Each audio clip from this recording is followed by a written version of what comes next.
Good news mga kapuso kay commercial rice katag 30 pesos matag kilo mapalit na sab sa Kidapawan na public market dungan sa NFA rice. Apan medyo gamay nga bad news tungod kay ang presyo sa kamatis ug luya may triple na usab. Nakatutok si Clyde Makaskas. Doon na kapilian ng mga taga Kidapawan City kung unsang klase sa commercial rice ang ilang paliton sa baratong presyo. Kinitungod mibaba na ang presyo sa mga commercial rice na ginabaligya sa merkado. Gani, pinakaubos nga presyo ni ini, tag 30 pesos na lang matag kilo. Ug ang pinakamahal, tag 48 pesos kada kilo. Nagsugod kuno ang pagbaba sa presyo sa commercial rice pagsulod sa bulan sa Mayo tungod sa pagdagsa sa mga imported rice.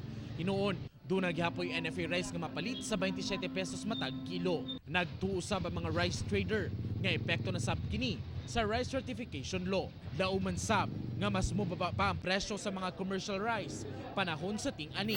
Apan kung miubos ang presyo sa bugas, sukwahi sab ang presyo sa pipila ka mga lamas, sanglit halos mitriple na ang presyo sa kada kilo ni ini. Sama na lamang sa luya nga naa sa 180 pesos kada kilo. Sumala pa sa mga nagabaligyan ni ini.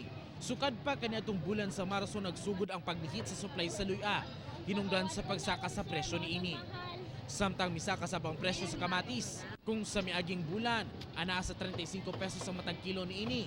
Kayrong bulana, misipa kini sa 80 pesos matag kilo. Kakulangon sab sa supply ang ginatudlong hinungdan sa pagmahal sa kamatis nga epekto matud pa sa ting-init. Hinuon, ang sibuyas anaalang sa 80 pesos matag kilo, mas ubos na sa dating presyo ni ini sa milabayng bulan nga naa sa tag 120 pesos ang kilo. Samtang ang ahos anaasab sa 80 pesos matag kilo.